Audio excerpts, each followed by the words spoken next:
Assalamualaikum warahmatullahi wabarakatuh. Kisah Rasulullah Shallallahu Alaihi Wasallam ketika diganggu dan disakiti Abu Jahal. Mari kita simak ulasan berikut.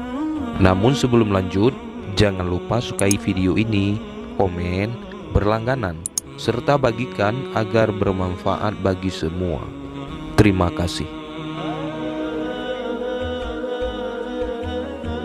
Sejak munculnya dakwah Islamiyah, Nabi Muhammad Sallallahu Alaihi Wasallam kerap dimusuhi bahkan dilecehkan kaum kafir Quraisy. Adapun kaum Quraisy yang selalu mengganggu Rasulullah saat beliau di rumah adalah Abu Lahab, Al-Hakam bin Abi Al-As bin Umayyah, Uqbah bin Abi Mu'id, Adi bin Hamran As-Saqafi, dan Ibnu Al-Asda Al-Hazali. Semuanya merupakan tetangga-tetangga beliau. Tak seorang pun di antara mereka yang masuk Islam kecuali Al-Hakam bin Abi Al-As.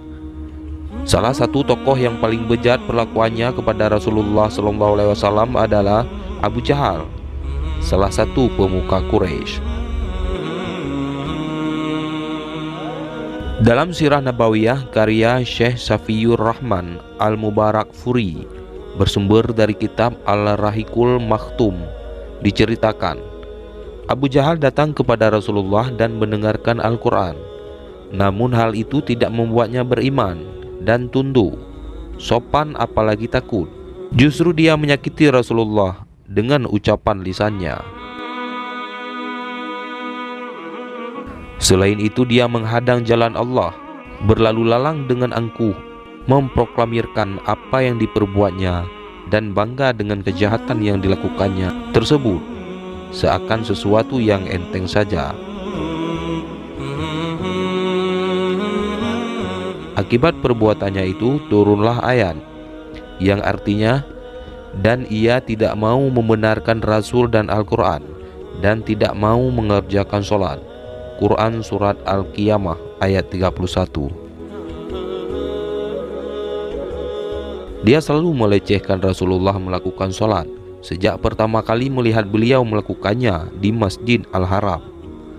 Suatu kali dia melewati beliau yang sedang melakukan sholat di sisi maqam Nabi Ibrahim, lalu berkata, "Wahai Muhammad, bukankah sudah aku larang engkau melakukan ini?"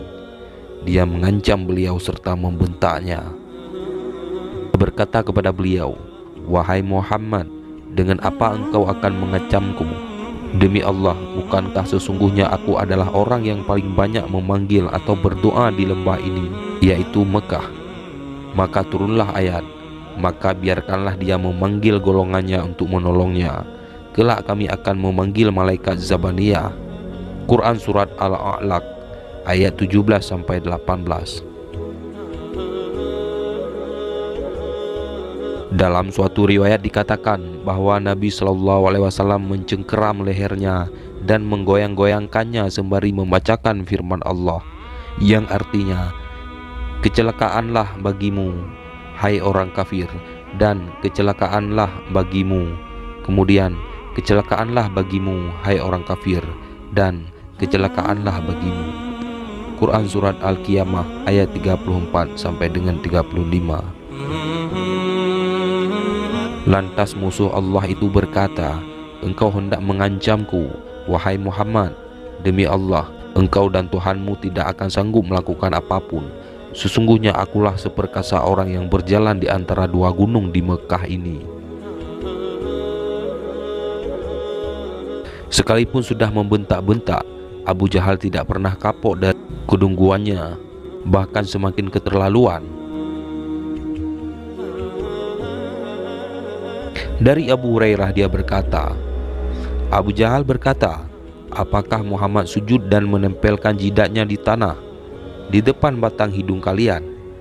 Salah seorang menjawab, "Iya benar." Dia berkata lagi, "Demi Lata dan Uzza, sungguh aku akan menginjak-injak lehernya dan membenamkan mukanya ke tanah." Tak berapa lama Rasulullah datang lalu melakukan sholat. Abu Jahal sebelumnya menyatakan akan menginjak-injak lehernya, namun sebaliknya yang terjadi sungguh mengagetkan. Dia tidak jadi bergerak maju dan malah menutupi kedua tangannya untuk berlindung. Mereka lalu bertanya, "Wahai Abu Jahal, apa gerangan denganmu?" Kemudian Abu Jahal menjawab, "Sesungguhnya ada parit dari api, sesuatu yang menakutkan dan sayap-sayap yang mengantarai aku dan dia." Kemudian Rasulullah berkata, "Andai dia sedikit lagi mendekat kepadaku, niscaya tubuhnya akan disambar malaikat dan terkoyak satu persatu." Demikianlah gambaran buruknya perlakuan Abu Jahal kepada Rasulullah. Abu Jahal disifati sebagai Firaunnya umat ini lantaran kelakuan tagut yang diperlihatkannya. Kematian Abu Jahal tampaknya sejalan dengan perlakuan buruknya ketika hidup di dunia. Dia mati mengenaskan dan terhina di antara kaum kafir Quraisy saat perang Badar. Tidak ada yang menyangka kematian Abu Jahal ini berkat andil dua sahabat yang masih anak-anak. Mereka adalah Mu'ad bin Amru bin Jamu'ah dan Mu'ad bin Afra radhiyallahu an. Ketika itu Ibnu Mas'ud mendapati Abu Jahal telah dipukuli dua putra Afra, Muawiz dan Mu'ad, hingga ia menjadi dingin. Ibnu Mas'ud mengambil jenggotnya seraya berkata, "Engkau Abu Jahal." Maka Abdullah bin Mas'ud membunuhnya, kemudian mengambarakan kepada Rasulullah bahwa ia telah membunuh musuh Allah itu. Ternyata Allah menakdirkan agar tidak mematikan Abu Jahal seketika. Allah menjadikannya terkapar dalam keadaan sadar dan memperlihatkan kepadanya apa yang membuat derajatnya terhina dan rendah. Sahabat Abdullah bin Mas'ud yang dulu ditindasnya kemudian terbalik mempecundangi Abu Jahal. Rasulullah pun mengabarkan bahwa Abu Jahal termasuk penghuni neraka. Na'udzubillahi min zalik. Wallahu a'lam bishawab. Wassalamualaikum warahmatullahi wabarakatuh.